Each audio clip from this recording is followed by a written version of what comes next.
صلى الله عليه وسلم. قال الله تعالى في كتابه العزيز: أعوذ بالله من الشيطان الرجيم.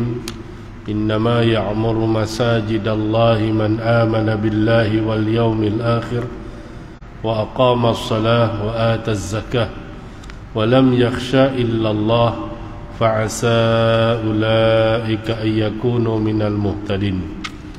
وقال أيضا: يا أيها الذين آمنوا كتب عليكم الصيام كما كتب على الذين من قبلكم لعلكم تتقون.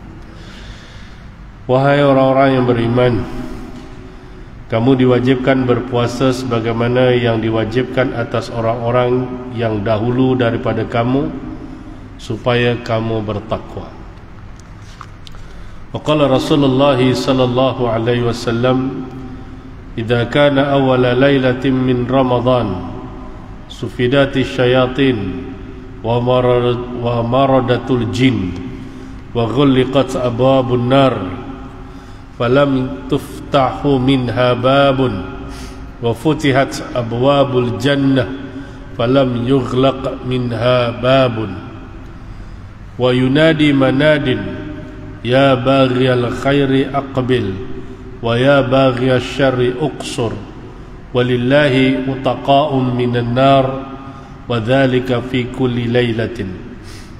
Pada malam pertama bulan Ramadan diikatlah semua syaitan dan jin dan ditutuplah semua pintu-pintu neraka dan tidak dibuka satu pun pintu darinya, dan dibukakanlah pintu-pintu syurga dan tidaklah ditutup satu pun darinya.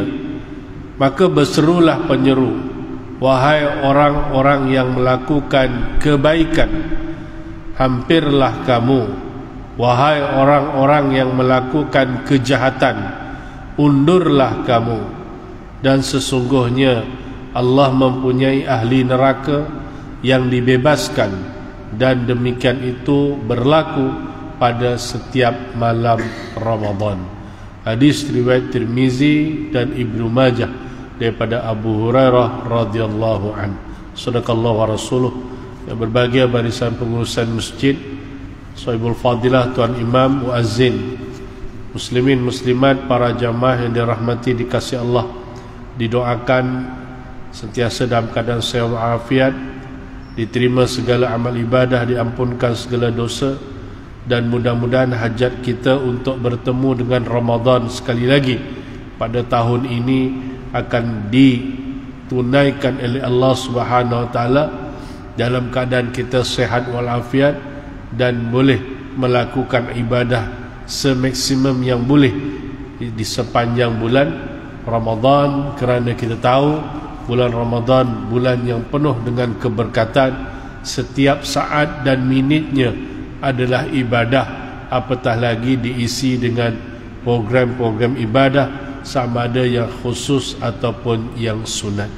Muslimin muslimat, Allah, sedikit mukadimah tentang Ramadan, sebab saya percaya mana masjid dan surau bermula daripada seminggu lepas lah, nampak gayanya banyak masjid dan surau telah membincangkan tajuk yang berkaitan dengan Ihya Ramadan, bagaimana kita nak memanfaatkan Ramadan sebaik-baiknya, kerana kita bersyukur insya-Allah diberikan peluang untuk kita bertemu dengan Ramadan. Sedangkan ramai di kalangan saudara mara, jiran dan rakan kita yang tidak diberikan peluang untuk bertemu dengan Ramadan kerana terlebih dahulu telah dijemput oleh Allah Subhanahu wa taala.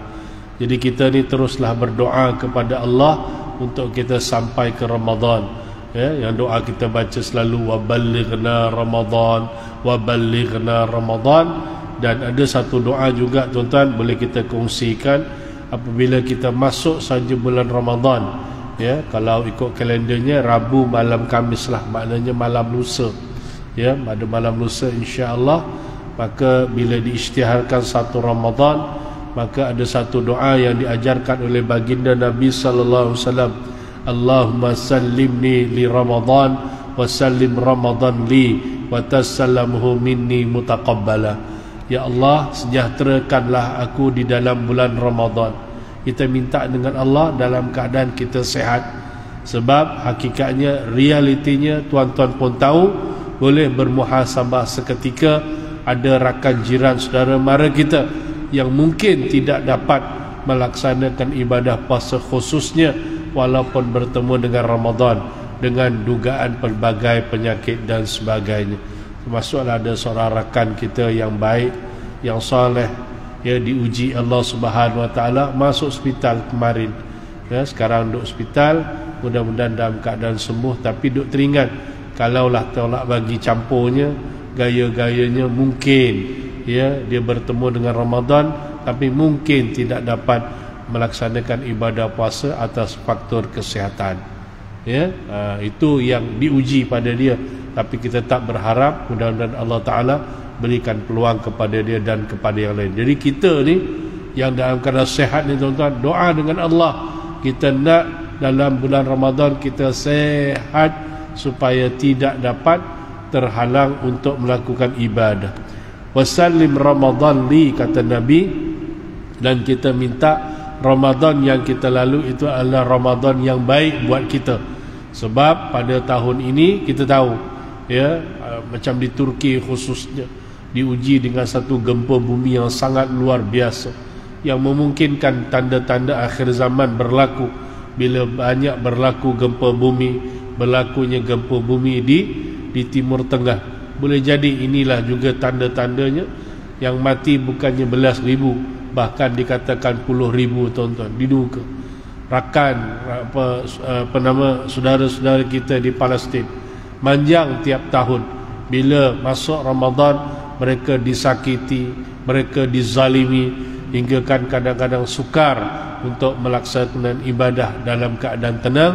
Tetapi kita mudah-mudahan minta dengan Allah boleh beribadah di tempat, di negeri dan negara kita dengan baik, ya, supaya dengan harapan yang tahun lepas alhamdulillah, tapi yang 2 tahun lepasnya mungkin suatu pengalaman pahit buat kita, bila mana kita mampu berpuasa tapi kita tidak dapat melakukan ibadah khususnya di masjid dan surau disebabkan pandemik COVID-19. Itu tuan-tuan jangan lupa, ya. Rakan-rakan iji ke masjid dan surau berterawih. Masjid sebesar-besarnya hanya 6 orang, 7 orang melaksanakan ibadah solat tarawih. Sedangkan di luar sana ada yang sampai macam histeria, ya, tak dapat masuk masjid, masjidnya terpaksa dikunci seketika kerana arahan disebabkan keselamatan dan sebagainya. Itu pengalaman pahit yang kita lalui 2 tahun, ya, 2020 2021. Itu kalau tuan-tuan ingatlah, paling ketara 2020 lah tuan-tuan.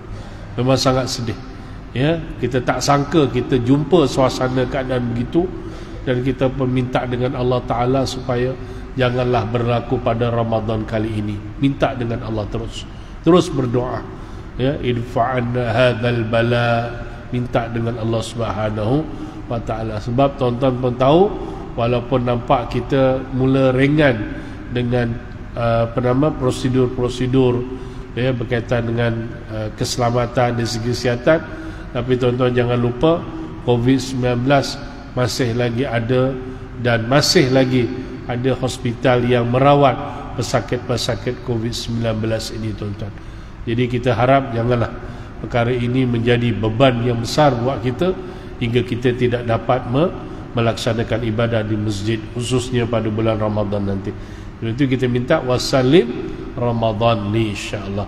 Dan kita minta dengan Allah Ta'ala supaya segala amalan kita mutaqabbala, diterima oleh Allah Subhanahu Wa Ta'ala. Sebab tu berazam, bercita-citalah untuk mengabdikan diri sebenar-benarnya dengan seikhlasnya apabila kita beramal di dalam bulan Ramadan, kerana sangat sedih, pilu, kecewa apabila kalaulah kita tahu kita beramal ibadah tetapi Allah Ta'ala tak terima sedikit pun amalan kita di dalam bulan Ramadan. Sebab tu kata Nabi dan satu riwayat mungkin tuan-tuan pun hafal, ingat hadis ini, katanya Rasulullah sallallahu alaihi wasallam, kam min shaim laisa lahu min siyamihi ilal ju' wal atash. Berapa ramai orang yang berpuasa tetapi tidak mendapat apa-apa kecuali hanya lapar dan dahaganya. Kan?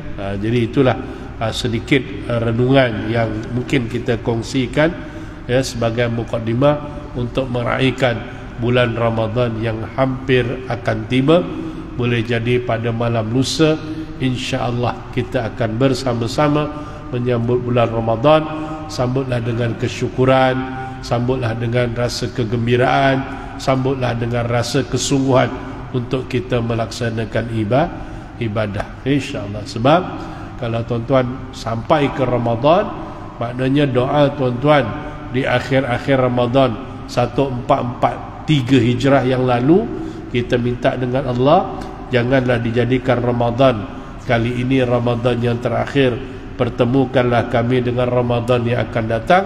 Kalau kita dapat bertemu dengan Ramadan pada kali ini, mana Allah telah mengkabulkan hajat kita ya, insya-Allah.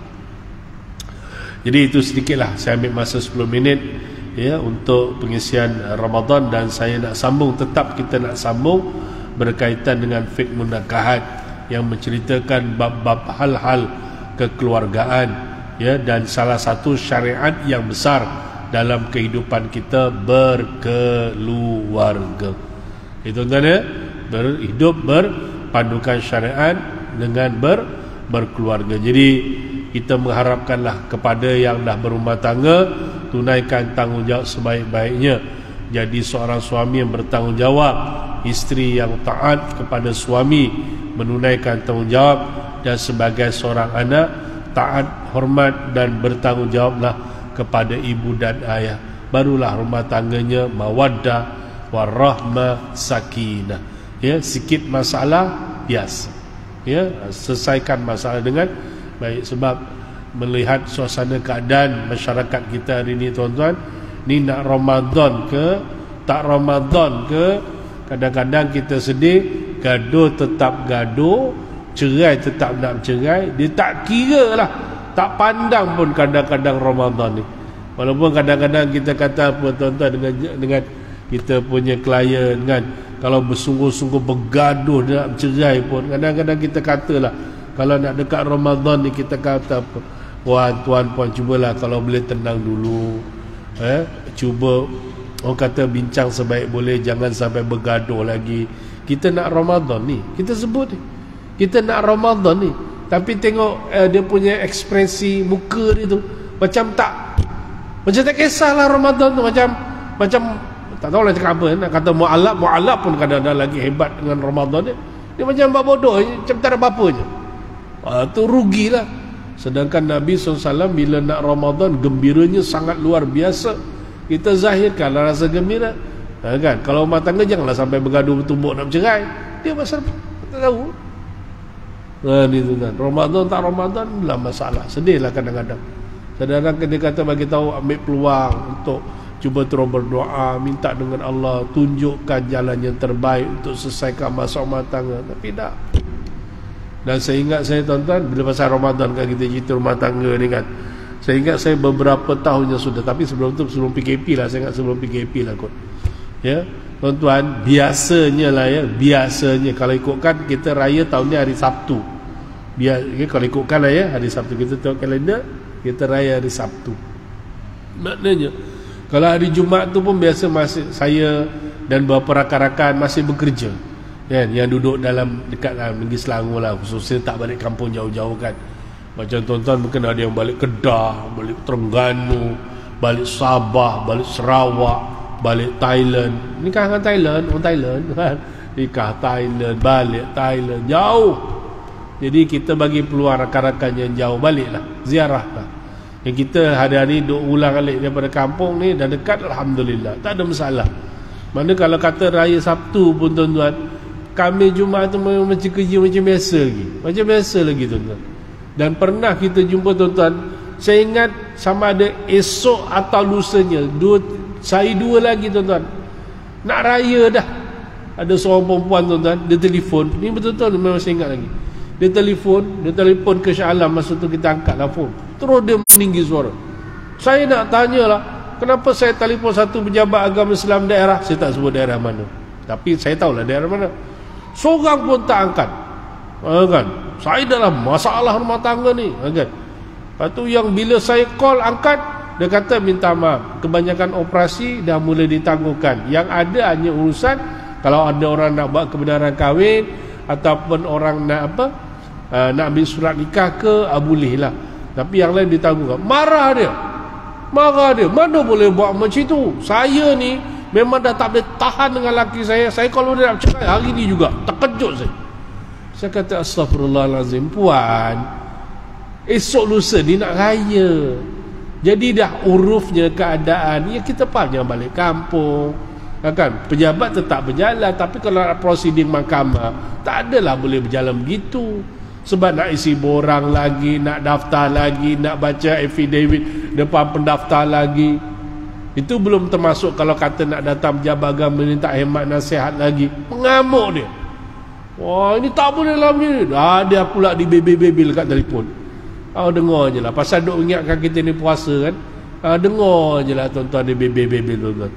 Dah hujung saya cakap, biar gini, sekarang ni mana-mana pejabat pun, saya ingat kalau operasi-operasi yang berat-berat macam ni memang dah ditangguhkan, pegawai dah ada ambil cuti balik kampung. Tapi kalau setakat nak ambil kebenaran ke, untuk daftar ambil surat nikah ke, kita operasi macam biasa, sebab proses yang mudah, yang tidak memerlukan prosedur yang panjang. Tapi kalau sampai nak bercerai, tak boleh lah. Tak, saya memang tak boleh dah, saya dah tak boleh dengan laki saya ni, saya dah tak boleh, dah hilang sabar dah. Lepas tu saya cakap, tak, masalahnya puan, yang puan nak bercerai sangat darat ni dah berapa bulan sebenarnya. Saya dah fikir dia 2-3 bulan. Tak, kalau gitu kenapa tak fikir 2-3 bulan sebelum ni?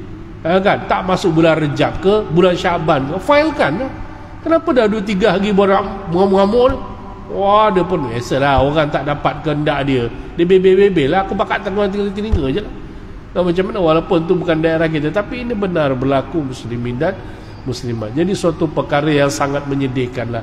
Sedangkan Nabi SAW pun menyebut, dia perhatikan di antara 4 malam yang utama, ya, mustajabnya doa. Umar Abdul Aziz pun, ya, menyebutkan perhatikan 4 malam sesuai dengan kata-kata Nabi, ya. Di antara malam yang kena ambil berat termasuklah malam Idul Fitri, ya. Walaupun kita nak melepaskan Ramadan, nak masuk ke Syawal, tapi pada malam tersebut kita sebenarnya masih sangat dituntut untuk melakukan amal ibadah, meningkatkan amal ibadah, meningkatkan kita punya qiyamul lail, tahajud dan sebagainya, kerana di antara malam-malam yang sangat diberikan perhatian mustajabnya doa termasuklah malam Idul Fitri, termasuklah malam Idul Adha, termasuklah malam nisfu Sya'ban. Kita tahu, sepatutnya kita manfaatkan, bukan sembrono aja tuan-tuan dalam keadaan begitu, sampai peringkat tidak ada perasaan bagaimana beruntungnya dia bertemu dengan bulan Ramadan. Kan? Jadi itulah tarbiyah keluarga yang mungkin kita kena sama-sama manfaatkan supaya jangan berlalu Ramadan begitu saja, kerana sangat rugi muslimin dan muslimat, insyaAllah, ya. Baiklah, jadi kita masuk juga perbincangan. Dan yang terakhir tuan-tuan, saya dah bincang dengan tuan-tuan di antara ni sikit lah yang lepas, iaitu sunat meminang, ya. Di antara perkara sunat meminang yang kita dah sebutkan, apa dia tuan-tuan? Iaitu tuan-tuan, bagi orang yang nak meminang disunatkan untuk membaca khutbah sebelum dia menyatakan hasrat untuk dia meminang seorang perempuan, sama ada untuk dirinya atau mewakil orang lain, mungkin wakil anaknya, maka disunatkan berkhutbah ketika dia meminang dan ketika dia menjalankan majlis akad nikah. Ini memang sangat dituntut, dan kita dah sebutkan sebenarnya ini sebentar lalu saya baca tuan-tuan, ada dia punya tata cara adab-adabnya. Lepas dia nyata baca khutbah bukan panjang sangat, dia pendek je, puja pada Allah, selawat, baca ayat Quran, beberapa ayat Quran. Kalau dekat sini tuan-tuan, surah Ali Imran 102 yang kita biasa hafalah di Jumaat tu, ya ayyuhallazina amanu taqullaha haqqa tuqatih wa la tamutunna illa wa antum muslimun. Dibacakan ayat tersebut, lepas tu surah An-Nisa ayat 1, surah Al-Ahzab ayat 70 sampai 71. Ini yang Nabi SAW baca, dan riwayatnya begitu. Ya, kemudian selepas itu barulah dia nyatakan dengan jelas, saya hari ini datang untuk meminang anak tuan, kan? Dan wali juga dituntut untuk memulakan dengan sedikit khutbah, pujian kepada Allah dengan selawat, beberapa ayat Quran, lalu dia pun mengatakan, saya menerima pinangan kamu. Ada adabnya begitu. Iaitu ketika bertunang itu sangat disunatkanlah. Tetapi apatah lagi ketika mengadakan majlis akad nikah, lagi sangat dituntut untuk dibacakan khutbah sebagai peringatan khusus kepada siapa? Kepada pengantin, supaya diingatkan tentang tanggungjawab dia, hubungan dia dengan Allah, hubungan dia dengan manusia, terutamanya ibu dan ayah, ahli keluarga, kena ingatkan. Dan hubungan khusus juga antara suami isteri diingatkan. Cuma tertibnya untuk membaca khutbah adalah kepada wali pernikahan itu sendiri. Maknanya wali lah. Jadi kalau tuan-tuan lepas ni yang bergelar wali, tak kira lah bapa ke, datuk ke, asalkan tuan-tuan adalah wali, seboleh daya cubalah bercakap dengan imam, Ustaz, saya minta izin, saya nak baca khutbah. Teks pun dah ada. Imam biasanya okey je, kan? Imam okey je. Dia lagi suka sebab dia pun tahu, kan? Walaupun dia tak baca khutbah, allowance-nya tetap sama, tak ada potong pun. Tak boleh, nanti allowance aku kurang. Ada gitulah. Kalau gitu tu imam kurang namanya. Ada. Ini kita meraihkan sunnah-sunnah Nabi SAW. Jadi tuan-tuan bacalah. Waktu kadang-kadang kalau saya menikahkan orang, kalau ada walinya, kadang-kadang saya offer, tuan nak baca khutbah, teks dah ada, nak bacalah. Kalau macam saya pakat duk baca yang apa yang hafal aja. Tapi kalau kita buat teksnya, okey tuan, cubalah baca. Adalah beberapa kali kita jumpa walinya baca. Kadang-kadang kebetulan walinya memang imam, walinya kadang memang ustaz, kan? Jadi ada kemampuan untuk dia membaca. Tapi kalau dia memang tak boleh, tak apalah. Kita dalam peraturan, kita minta juru nikah yang baca, dan maklumat tersebut, ilmu yang disampaikan berkaitan dengan soal tanggungjawab suami isteri dan sebagainya, akan didengar oleh orang yang datang, ya, pengantin, rombongan, laki perempuan sama-sama dengar. Ya, itu adabnya. Nanti kalau sampai dalam majlis akad nikah ni tuan-tuan, adalah tambahan-tambahan perkara yang saya suka sebutkan, terutamanya adab ketika dalam majlis. Anak tuan-tuan yang bernikah, dia kursus dan dia beritahu adabnya tu. Lagi-lagi datang ke masjid dengan dua tutup aurat, masa dijaga. Kalau yang perempuan pastikan bukan dalam keadaan dia haid. Kalau dia haid, buatlah di luar dewan solat. Kalau tak nak dalam dewan solat pun boleh, sebab masjid ni seingat saya dalam dewan solat, kan? Dalam dewan solat, kan? Pastikan dalam keadaan suci, ada wuduknya, kan? Kita pesan dan kita ingat, yang nak ambil gambar tu pun adab-adab mesti nak kena jagalah. Kalau tuan-tuan dah order, dah minta juru gambar profesional untuk ambil gambar, kita tak payahlah sibuk-sibuk. Dan pengantinnya selfie sana, selfie sini. Banyak kali kita jumpa imam pengantin baca khutbah, dengar yang perempuannya la ilaha illallah. Kangku kalau kata bahasa-bahasa kasar, kan kasar lah bunyinya, tapi adabnya tu enggak ada, Bu. Jangan begitu. Bagi tumpuan dengar, lagi-lagi ketika baca khutbah, kan patutnya adabnya begitu, ya. Itu yang kita dah sebutkan dalam pengajian yang lepas, dan sedikit peringatan bersama, insya-Allah, ya. Dan sedikit yang ujung ni saya tak baca, tuan-tuan, iaitu kena ingat disebut kat sini hukum berkhalwat dan bergaul mesra dengan tunang. Jadi kesimpulannya, tuan-tuan, kalau kat bawah ni, kat sini diceritalah kebanyakan masyarakat bila bertunang tu macam laki bini dah, keluar suka hati, balik malam, aurat tak terjaga. Tak boleh. Sebagai seorang Muslim, kita kena ingat, bertunang hanya ikatan perjanjian untuk bernikah, bukan sudah bergelar sebagai suami dan isteri. Jadi kena jaga adabnya. Kalau kata nak berjalan sekalipun, kita faham kan, nak cari itu, nak cari ini, biarlah ada mahramnya. Jangan hanya berdua saja, kerana syaitan sangat dekat untuk menggoda mereka melakukan perkara-perkara yang diharamkan oleh Allah Subhanahu wa ta'ala. Sebab itu tidak heran dan kita tak rasa pelik pun tuan-tuan, sebab kita dah banyak kita jumpa dalam tempoh bertunang kalang kabut nak datang berjabat untuk berkahwin segera.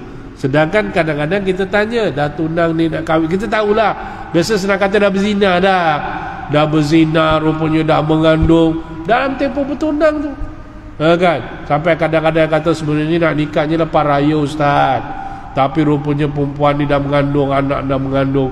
Malulah saya tak payahlah lepas-lepas raya, kahwinkan je sekarang. Kadang-kadang kita tanya, dah bertunang ke? Dah. Tengok, maknanya dua-dua ni main bengong kepala batu tiga segi degil. Elok dia hantar kat dinding, bergoyang otaknya sikit, berjalan berdarah dia. Dah dia bagi tahu, dia pesan. Tapi itulah budak-budak syaitan lebih mempengaruhi dia. Percaya, terpujuk dengan setan iblis. Yang laki duk kata, kerana kalau kau sayang kepada aku, buktikan kasih sayang cinta setulus hatimu padaku. Macam mana nak aku buktikan? Serahkanlah bodimu kepadaku. Gonjol, aku gonjolkan aja. Itu bukan cinta sejati, itu cinta iblis namanya. Kalau cinta sejati, jaga adab, ingatkan, abang, walaupun abang dah tunang saya, kita masih bertunang. Abang bukan mahram saya lagi. Tidak ada istilah berpegang tangan, tidak ada istilah bercium, tidak ada istilah dating berdua bergelap dan sebagainya. Apatah lagi menyerahkan badan. Haram. Tak apa sayang, abang faham. Ku nantikan saat gembira bahagia itu dihalalkan dunia akhirat. Begitu caranya. Kan orang sastra cakap sikit-sikit bolehlah, kan? Tunjukkan abang faham, insya-Allah kita akan nanti hari bahagia yang penuh dengan kegembiraan, menghalalkan sesuatu perkara yang ditegah di dalam agama sebelum diijab kabulkan. Kan begitu cantik, indah, kan? Keluarga pun seronok dan sebagainya. Sebab itu dalam hal ini yang panjang bawah ni, Nabi sallallahu alaihi wasallam pesan, la yakhluwanna rajulun bi imra'atin illa wa ma'adhu mahram. Tidak boleh sama sekali seorang lelaki berkhalwat dengan seorang perempuan, yakni duduk berdua-duaan secara sunyi, ya, melainkan bersama perempuan itu ada mahramnya. Sebab tu kalau budak-budak muda kursus kahwin, kadang-kadang kita tanya, ni ramai bertunang? Iya. Kalau nak dating boleh tak? Tak boleh, haram ustaz. Nampak tak? Oh, dia cakap semangat, padahal dia lah kuat hari dating, kan? Tapi kita kata nak dating tu boleh, tak ada masalah. Tapi ingat kata Nabi, illa wa maha dzu mahram, kecuali bersamanya ada mahram. Nak berjalan, ya berjalanlah, bawalah walinya atau mahramnya, kan?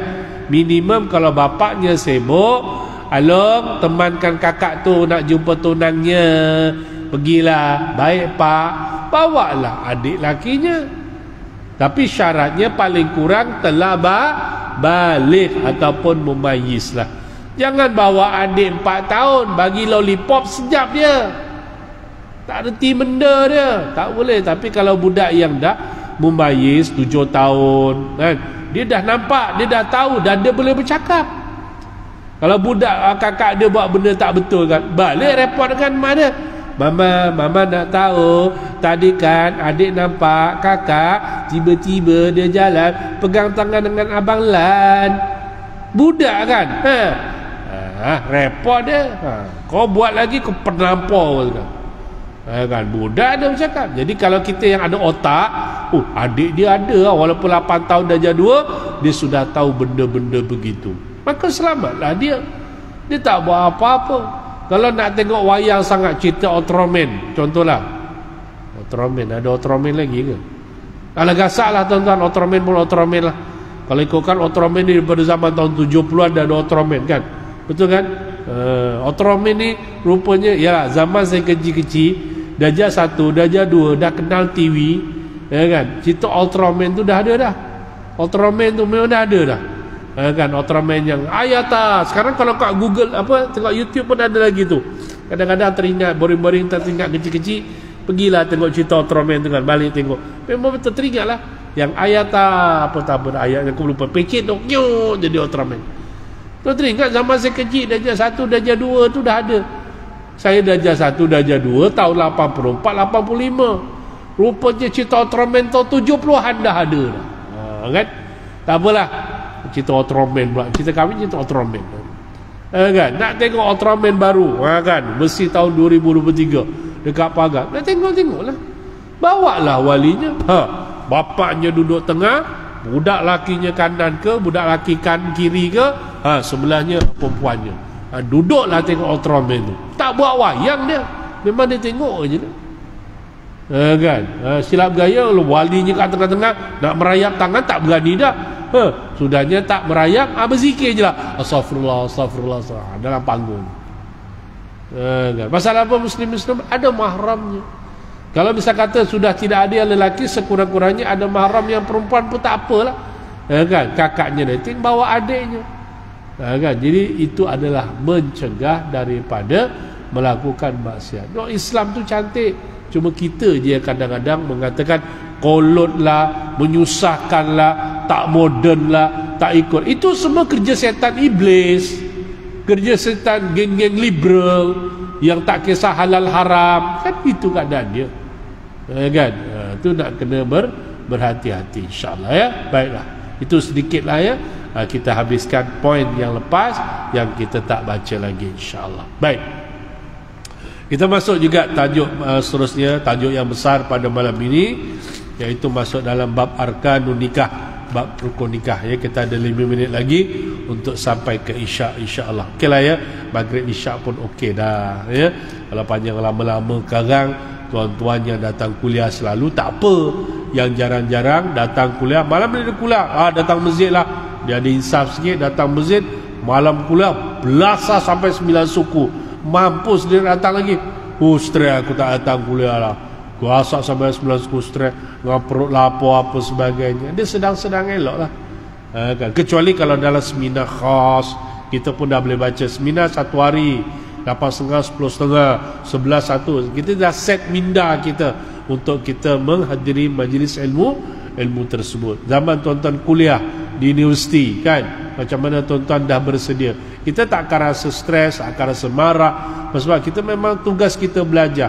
Masuk kuliah daripada pagi sampai ke petang, memang hari-hari begitu, kan? Jadi kita tidak akan rasa bosan. Kalau waktu kuliah kadang-kadang masuk pukul 2, pukul 5 baru habis, 3 jam direct, tuan-tuan. Tapi kita dah bersiap minda kita, insyaAllah, ya. Baik, jadi malam ni muslimin muslimat, sebagai mukadimahnya, bila kita nak berumah tangga, kita ada rukun atau rukun nikahnya, ya. Nak nikah sah, menepati syarat, ada rukun yang mesti dipenuhi. Dia ada rukun, dia ada syarat. Jadi mesti dipenuhi kedua-duanya, barulah pernikahan itu dikatakan sah. Macam tuan-tuan nak puasa ni kan, ya, puasa kita kan nak puasa, nanti pun sikit kali tuan-tuan pun banyak dah lupa dah.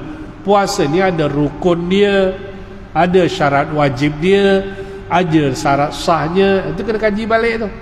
Walaupun ingat-ingat mungkin lupa dah pun, tapi tak apalah, ngajilah balik ilmu tersebut. Nak puasa ni kan, nanti kalau tuan-tuan ada nombor telefon saya, tuan-tuan WhatsApp saya, nanti saya akan viralkan. Ada satu, dia dah hari ini buku secara maya je kan, dah dibuat, saya tak pastilah kan lembaga zakat dia buat ke mana, dia buat cantik dah, ya, macam buku dah, cerita bab puasa tu, tuan-tuan, daripada arti, takrif, dalil, sampai perkara-perkara berbangkit, perkara-perkara yang mendatang berkaitan dengan puasa. Ada dia punya, boleh tinggal baca je, Al-Qurannya ada, hadisnya ada. Jadi gunakan teknologi untuk kebaikan. Jadi rukun puasa mesti dipenuhi. Jika tidak, puasa tidak sah. Yang pertama, dia ada dua rukun puasa, dua je ya. Pertama iaitu berniat pada setiap malam. Kita berpegang dengan mazhab Syafi'i, maka pada malam pertama saja, masuk saja waktu maghrib, bila diisytiharkan saja 1 Ramadan, tuan-tuan teruslah berniat. Dan bolehlah kita nak bertaklid dengan mazhab Hanafi. Sebagian ulama mengatakan boleh dengan kullihi, keseluruhannya. Tapi yang paling tepat, pada setiap malam kita naklah berniat berpuasa. Maknanya kalau kita dah puasa hari ini maghrib, buka puasa, masa kita nak makan, kita dah niat dah. Boleh niat pun, kan? Jadi aku berpuasa esok hari bulan Ramadan, kalau Ta'ala panjang lah tu. Dan aku puasa Ramadan esok hari kerana Allah Ta'ala pun dah okey dah, kan? Dan kalau ikut kajian daripada Datuk Almarhum Datuk Haji Ismail Kamus, lagi cantik dia punya uraian. Memang betul lah, kan? Kalau kita tak sebut pun, kita tak ada kata nak niat khusus pun, tapi kalau pada kita malamnya, kita bangun 5 pagi, kita bersahur, betul? Bila kita bersahur, kita sahur tu sebab apa? Sebab nak puasa. Kita sahur tu sebab kita nak berpuasa, pun sudah dikira sebagai berniat. Ada begitu cantiknya ni niat ya, insya-Allah. Okey, baik. Jadi dan yang kedua, meninggalkan perkara yang boleh membatalkan puasa. Itu rukun puasa 1 dan 2. Yang lain tuan-tuan tengok baliklah syarat wajib, yang Islamnya, yang baliknya, berakalnya. Ya, sebab ada orang balik tapi dia tidak berakal, maka dia tidak ditaklifkan untuk dia berpuasa. Macam orang gila kan, dia balik, mungkin keluar air mani dia. Yang perempuan mungkin keluar haid dia balik, tapi oleh kerana akalnya tidak sempurna, maka dia tidak ditaklifkan, maka tidak wajib dia berpuasa. Ya, baik. Termasuklah dia berkemampuan, sehat dan sebagainya, insya-Allah. Baik. Jadi rukun nikah ni tuan-tuan, kalau yang biasa kita dengar 5, laki, perempuan, wali, saksi, ijab kabul. Ni yang biasa kita dengar lah.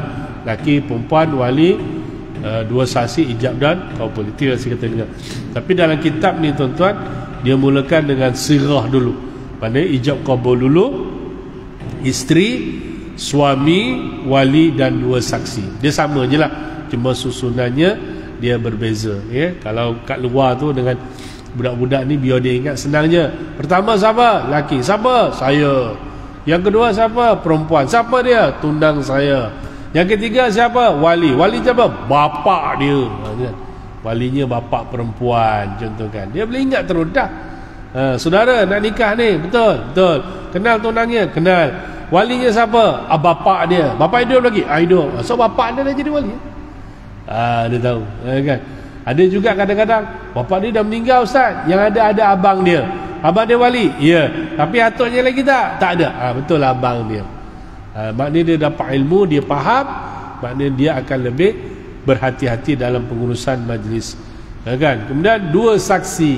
Minimum saksi itu syaratnya minimum 2 orang, ada syarat dia kan. Minimum 2 orang, kan? Dan adanya ijab kabul. Jadi kalau satu-satu majlis akad nikah, katalah satu majlis akad nikah ni ada lakinya, ada perempuannya, ada walinya, ada 2 saksinya, maka dijalankan majlis akad nikah tersebut, nikahnya adalah sah dengan syarat bahawa setiap rukun yang ada itu dipenuhi syarat-syaratnya, yang kita akan bincangkan syarat ni lah. Contoh macam bab syarat ijab kabul ni tuan-tuan, kalau nak bincang sekali pun boleh, tapi biasanya ijab kabul ni kadang-kadang 2 kali kuliah baru habis, baru ijab kabul. Nanti kalau sampai bab wali, lagi panjang dia. Tadi saya ingat macam dah isyak dah kan? Oh, isyak dah. Okey, tak apa, kita bagi laluan azan, lepas tu saya sambung 2 minit, lepas tu okey lah, insyaAllah.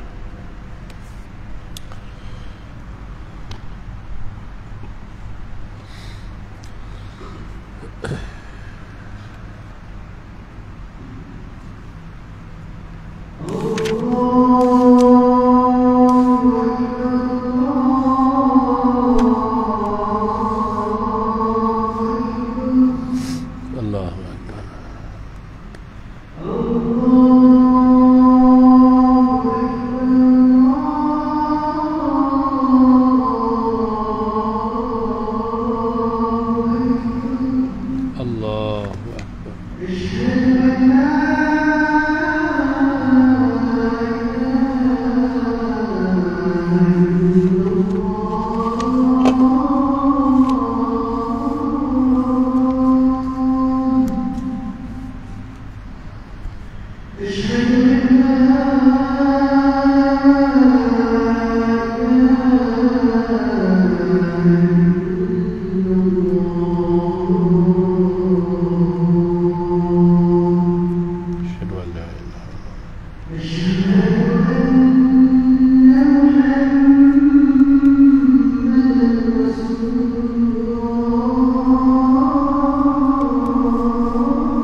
Baik, alhamdulillah, sampai kita isyak syukur ya. Terima kasih pada muazzin kita yang telah melakukan azan kalimah tauhid insyaallah. Dan sebaik-baiknya bila ada azan kita mendengarlah ya, mendengar, kerana itu menjadi asbab untuk kita mendapat husnul khatimah insyaallah ya. Baik. Jadi 5 tadi asasnya sudah sebut. Jadi kita masuk yang pertama tuan-tuan, ambil 1 poin pun jadilah insyaallah ya. Rukun yang pertama iaitu sighah. Sighah ialah lafaz ijab dan qabul. Lafaz ijab adalah daripada wali, seperti dia berkata, aku nikahkan engkau, atau aku nikahkan dikau dengan anak perempuanku. Itu contoh daripada wali ya. Manakala lafaz qabul adalah daripada pengantin lelaki, seperti dia berkata, aku terima nikahnya, atau aku terima nikah anak perempuan engkau dan sah. Kita dapat ilmu malam ni sama-sama, agak luar biasa, tapi inilah ilmunya. Sah jika pengantin lelaki mendahului lafaz wali, kerana lafaz itu jika didahulukan atau dikemudiankan ia memberi maksud yang sama. Maknanya kalau yang mula-mula tadi wali ijabkan, maknanya diserahkan anaknya kepada seorang lelaki untuk dijadikan isteri, maka si lelaki tadi pun menerima. Matlamatnya apa? Adanya penyerahan, iaitu ijab dan qabul, terima dan serah dan terima ya. Jadi kalau pengantin tu terima dulu pun boleh sebenarnya, ya kan? Aku terima nikah anak tuan Aminah binti Abu dengan mas kain 300 ringgit tunai, lalu diijab pula, ya aku nikahkan dikau dengan anakku Aminah binti Abu, kan? Jadi kedua-duanya boleh. Cuma masyhurnya adalah lafaz daripada ijab lalu qabul kemudian, ya. Jadi kalau tuan-tuan nak try lepas ni, kalau tuan-tuan nikah ataupun tuan-tuan nikah lagi, cuba try baru punya pesen lah. Kan nikah kali pertama wali bagi dulu, aku ambil. Nikah kali kedua try pula, aku ambil dulu, baru walinya bagi. Tapi masing-masing kena ada ilmu faham. Kalau tidak, wah ni ada satu ajaran sesat baru, kata dia, viral TikTok, tinggi pula tu rate dia. Kan bukannya benda tu pelik, ia pelik pada masyarakat sebab dia tak faham, dia luar kebiasaan. Tetapi di segi hukum syarak, ia adalah perkara yang dibenarkan. Yang penting nafas ijab qabul berlaku, qabul dulu boleh, ijab pun boleh, tapi saksi memahami.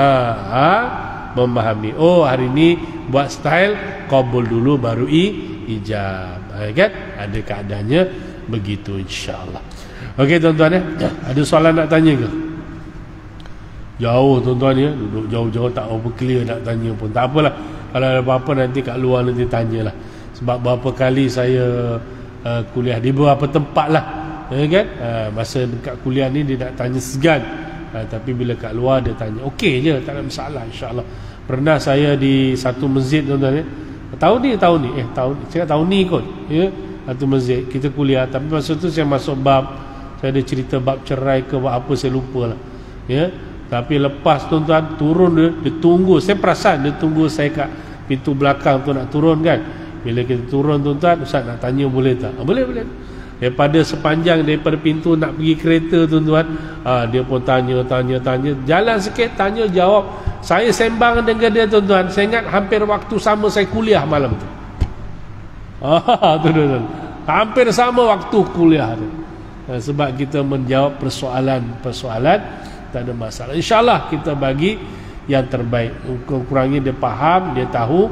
Jadi tindakan-tindakan dia buat itu sangat bertepatan dengan hukum syarak dan undang-undang yang berkaitan.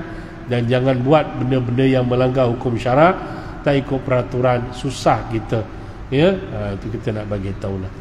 Okey tuan-tuan, saya akan cukup sekadar saja tuan-tuan. InsyaAllah kita akan sambung kuliah kita khusus berkaitan tajuk ini selepas raya lah, insyaAllah. Kalau Ramadan biasanya majlis tazkirah ni lebih kepada poin-poin, nasihat-nasihat, teguran-teguran berkaitan dengan Ramadan khususnya, ya. Sebab biasanya ramai kan, batu tazkirah buat sikit, nak ingatkan. Khususnya kalau boleh tahun ni tuan-tuan kita sama-sama berazam lah, 10 Ramadan kita ni tuan-tuan samalah 10 yang akhir kalau boleh. Tapi sayangnya yang lepas-lepas 10 Ramadan kita ni macam 10 Ramadan akhir di Mekah, penuh masjid tu.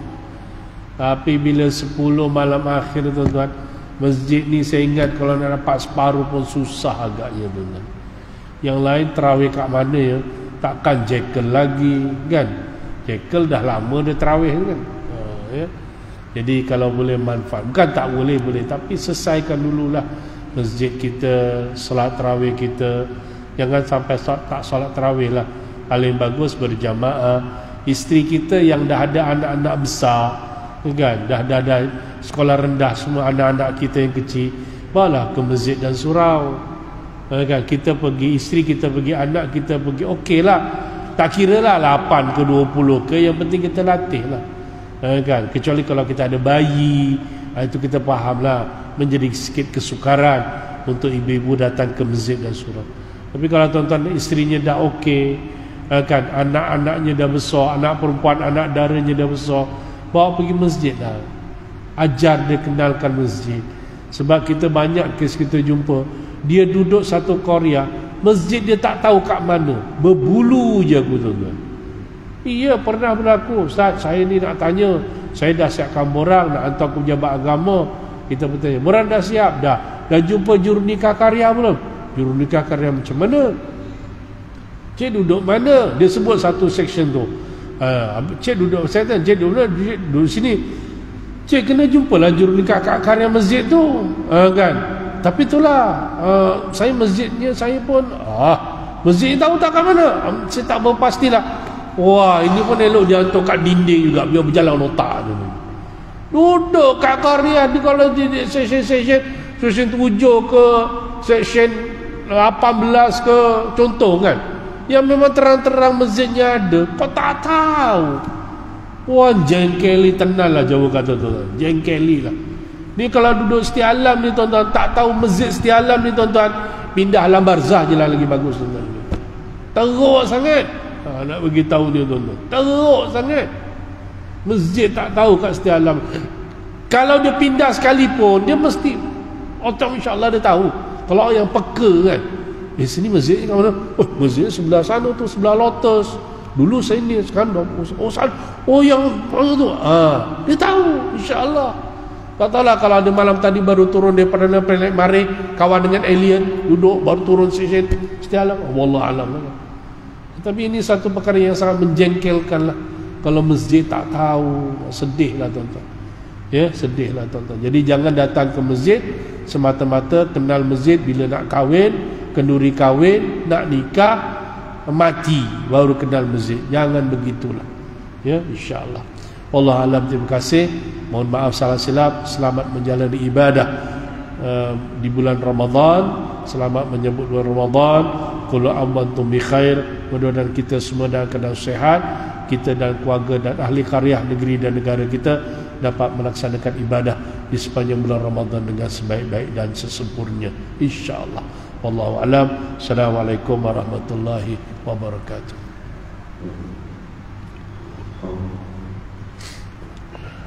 Allahu akbar, Allahu akbar. Asyhadu an la ilaha illallah, asyhadu anna Muhammadan Rasulullah.